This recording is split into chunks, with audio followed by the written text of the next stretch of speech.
Bonjour à tous, bienvenue, c'est Angie. On se retrouve pour la seconde quinzaine du mois de septembre, donc du 15 au 30. C'est un complément de la guidance générale et de la guidance sentimentale que j'ai déjà posté, que je vous partagerai en barre d'informations. Vous retrouverez les 12 signes. N'hésitez pas à écouter votre signe solaire, l'ascendant, le lunaire, ça permet de compléter les informations. Vous pouvez également écouter pour votre partenaire. N'hésitez pas à me laisser un petit like, ça m'encourage, un petit message si les messages vous parlent. Ça fait toujours plaisir, à vous abonner pour ne rien rater. Je vous souhaite une très belle écoute et je vous retrouve tout de suite avec votre signe. Bonjour les béliers, bienvenue dans votre guidance, donc du 15 au 30 septembre. On va cibler un peu plus cette période-là. Vous pouvez compléter bien sûr avec la guidance générale. Alors, vous avez dans l'énergie générale le labeur, le travail, les efforts, les investissements. On donne de son temps, de son énergie. On est concentré sur quelque chose.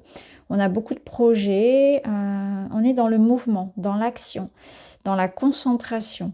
On déploie toute l'ampleur de ses talents, de ses dons, de ses capacités. On a quelque chose à offrir. On contribue peut-être aussi à un projet commun. Il y a peut-être la notion d'équipe, de collaboration, d'investissement de couple, familial. On s'investit, on donne de soi.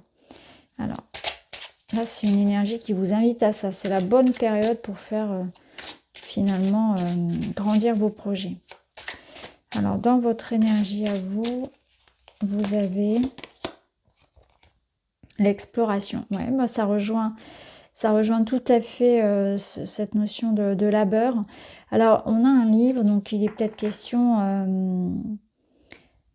de développer des compétences, des connaissances, donc de retourner sur les bancs de l'école, d'apprendre, de se former, de faire des démarches aussi, hein, d'être dans la curiosité, dans la nouveauté, hein, d'aller plus loin, de sortir un petit peu de sa zone de connaissance, sa zone de confort, entre guillemets, sa zone d'expérimentation pour aller plus loin, pour aller au-delà. Donc c'est la bonne période pour tout ce qui va être effectivement acquisition de nouvelles compétences et connaissances, pour les formations, pour les voyages, pour les lectures, pour les démarches aussi, hein, tout ce qui va être démarche, ou tout ce qui va être l'idée de tenter de nouvelles choses, tenter de nouvelles expériences, de débuter quelque chose de nouveau, déguiser sa curiosité, d'en faire vraiment un atout. Hein. Il y a quelque chose à apprendre ici. Peut-être aussi qu'on vous invite à aller chercher dans les détails, à peaufiner, hein, à ne pas faire les choses uniquement dans les grandes lignes, mais vraiment d'être attentif aussi aux petites choses, hein, de vraiment aller dans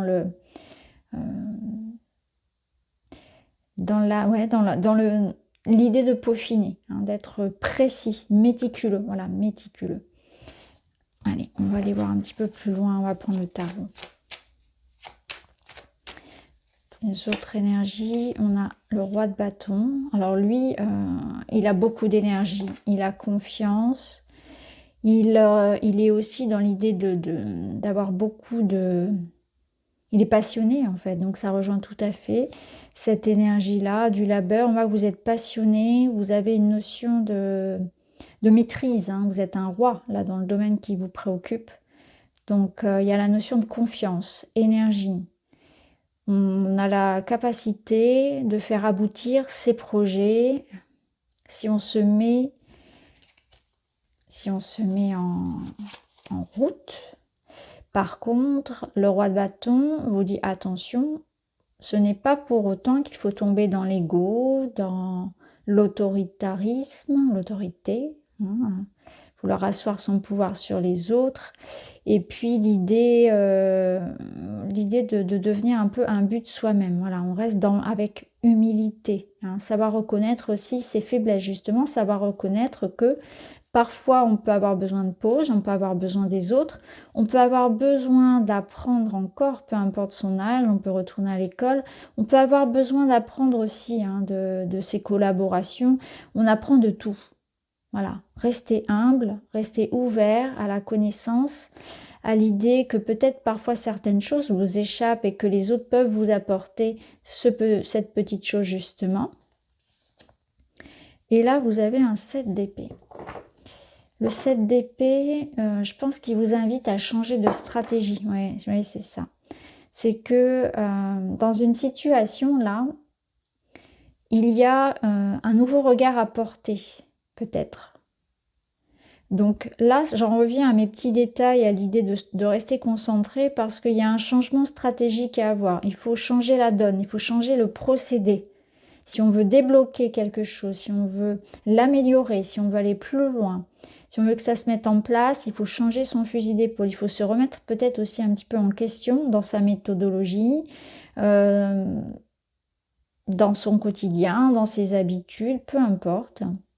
Ça peut être la notion également de se préserver, de faire attention à pas trop en dire, pas trop en montrer, pas trop partager. Avec le 7 d'épée, parfois ça peut être aussi ça, cette notion de attention aux voleurs. Voilà. Mais là, je le ressens plus avec le roi de bâton comme l'idée vraiment de revenir à l'essentiel, d'aller dans le détail et de s'ouvrir à de nouvelles possibilités, de ne pas se fermer finalement dans je sais tout, je n'ai rien à apprendre des autres, je fais comme ça et pas autrement. Non, c'est plutôt cette ouverture-là qui vous invite à la curiosité. Ok, alors on va aller voir dans les différents domaines. Donc je vais garder le tarot.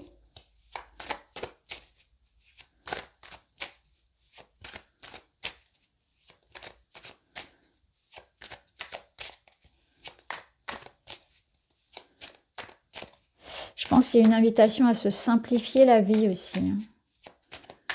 Simplifier les choses. Parfois, les choses les plus simples sont les meilleures. Oui. D'où le changement de stratégie, voir les choses différemment.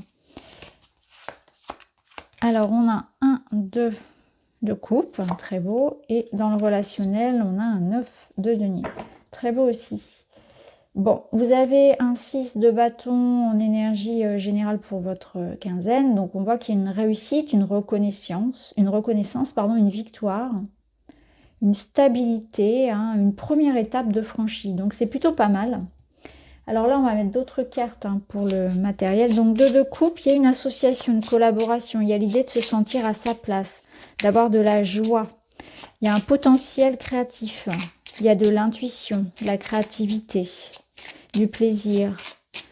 Il y a du plaisir à faire ce que l'on fait. Où on cherche sa voie, on se cherche un petit peu si ce n'est pas encore le cas. Vous êtes sur la bonne voie. On a les souvenirs. Ok. Et là, il y a les fantômes du passé. Je pense que ça peut nous parler de revenir à quelque chose que vous faisiez avant, une envie de reprendre quelque chose que vous aviez laissé de côté. Ça peut nous dire que le passé, vos expériences du passé peuvent vous servir aujourd'hui. Ça peut être renouer avec des personnes aussi du passé, mais dans le domaine de la matière. Des choses à régler. Ici, on a le trèfle. Et ok. Donc là, clairement, il y a des signatures, il y a des engagements, il y a de l'argent. Si vous attendez des contrats, des signatures, une rentrée d'argent, un accord ici, toujours dans le domaine matériel et financier, ça arrive. Peut-être quelque chose qui a tardé à venir, quelque chose que l'on vous devait et qui arrive maintenant, qui a mis du temps à arriver. Ou, comme je vous l'ai dit, l'idée aujourd'hui de se choisir en fait. Parce qu'il y a une notion de sagesse avec tout ça. Il y a la notion que l'expérience vous a aujourd'hui appris à vous écouter davantage, à vous choisir, à privilégier aussi ce qui vous rend heureux. Privilégier les projets, les activités qui vous rendent heureux. Donc on est aussi dans une démarche de s'aligner à ce qui est important pour soi. Il y a une belle opportunité. Donc clairement, moi je pense qu'il y a quelque chose qui revient du passé. On avait pu par exemple vous proposer quelque chose, ça s'était pas fait, puis là ça revient et ça va se faire. Vous voyez, quelque chose comme ça, un joli partenariat, une belle collaboration, un contrat. Pour d'autres ça peut être une vente, peu importe, une promotion qui arrive maintenant. Il y a l'idée, voilà, de chance, d'opportunité, d'argent et d'engagement. Contrat, signature. Quelque chose de toute façon qui vous met en joie, qui correspond parfaitement à ce que vous souhaitez. Donc là, c'est très positif. On est bien dans cette énergie du roi de bâton. Ensuite, au niveau relationnel, 9 de denier, on est dans de la sécurité. On a aussi une notion de stabilité, d'être bien, peut-être aussi de profiter. Hein. Il est temps ici de profiter. On peut aussi bien profiter des moments seuls. Il y a une solitude saine, il y a l'idée d'être heureux, d'être bien, d'être fier de là où on en est arrivé aussi, de se célébrer soi-même quelque part. Et si vous êtes en couple ou si vous êtes accompagné, si vous avez envie de partager avec vos amis, il y a une idée aussi que je partage. Je suis dans le don, dans la générosité. Donc c'est très harmonieux en fait. On est sur 9 de denier, on a atteint un certain niveau qui correspond à ce que nous recherchions. Alors on va voir avec d'autres cartes.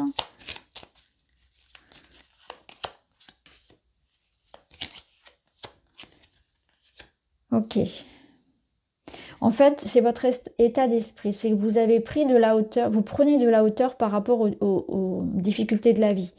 C'est une question de foi, d'état d'esprit, de je prends de la hauteur par rapport, je vais de l'avant. Je vais de l'avant par rapport aux difficultés, je vais de l'avant par rapport au passé, à tout ce qui m'a blessé. Je change mon fusil d'épaule aussi dans le sens où je m'intéresse aujourd'hui à l'énergie de la gratitude. Je regarde ce que j'ai autour de moi et je m'en félicite. J'en profite de l'instant présent. C'est ça qui change en fait, c'est ça. Il y a un poids en moins, il peut y avoir un soulagement concret. Il peut y avoir l'idée aussi de se mettre en retrait, peut-être de se ressourcer, d'avoir besoin d'un temps aussi pour soi. Hein. Un temps de guérison, un temps pour tout simplement profiter. On sent que vous avez envie de profiter peut-être aussi après l'effort. Vous voyez, il y a peut-être de ça. Hein, envie de, voilà, peut-être vous célébrer vous-même. Là, il y a un changement positif par rapport à une situation qui était pesante, qui était lourde. On va remettre une carte. Ressourcement. Vous voyez, il y a l'idée de se ressourcer, de reprendre des forces, de se mettre au repos, de prendre soin de soi. Peut-être de retrouvailles, ça peut parler de réconciliation. L'idée aussi que quelque chose s'apaise. L'idée que quelque chose, alors vous voyez, s'arrange parce qu'avec la cigogne, il y a l'idée d'un changement positif. Après une période où on a douté, on peut avoir souffert. Là, il y a quelque chose qui change. Alors c'est quelque chose qui change dans la matière, mais c'est aussi quelque chose qui avant tout change dans votre état d'esprit.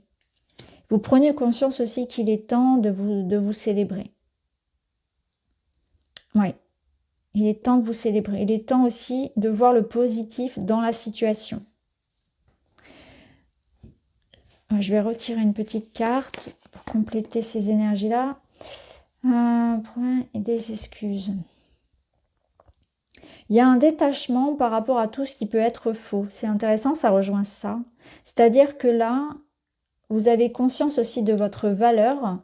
Et toutes les paroles, les belles promesses, les personnes un petit peu comme ça superficielles, ça ne vous intéresse pas. Donc il y a un changement d'état d'esprit par rapport à tout ça, mais ça ne vous touche plus. Hein. Vous changez ça, seulement de voix en fait. Vous tournez le dos à tout ça, à tout ce qui peut être faux. Vous voulez quelque chose de concret, de vrai, ajusté à votre valeur. Et si on ne vous le donne pas, bah vous le donnez vous-même en quelque part. Vous n'attendez plus de l'extérieur, vous vous donnez vous-même finalement l'amour que vous méritez. L'attention. Alors, un petit message pour terminer. J'apporte de la diversité dans ma journée. Au lieu de m'obstiner à rester concentré tant que je n'ai pas terminé, je change souvent d'activité. Je m'aère et malgré les apparences, je gagne en efficacité. Vous voyez, je vous parlais d'un changement de stratégie, c'est exactement ça. Au lieu d'être vraiment tout le temps sur le problème et de s'épuiser, on change sa façon de procéder. Donc déjà, là, rien que dans l'organisation, on se permet plus de pauses. Quand on voit que ça bloque, on va faire un tour, on y revient. Vous voyez, il y a un changement ici. Je gagne en efficacité. Donc on voit que vous serez beaucoup plus efficace dans ce que vous avez à faire parce que vous changez vous êtes en train de remettre en question vos méthodes, votre organisation, votre quotidien. Donc voilà pour vous les amis, j'espère que ça vous parle. N'hésitez pas à me dire en commentaire. Je vous embrasse, à très vite.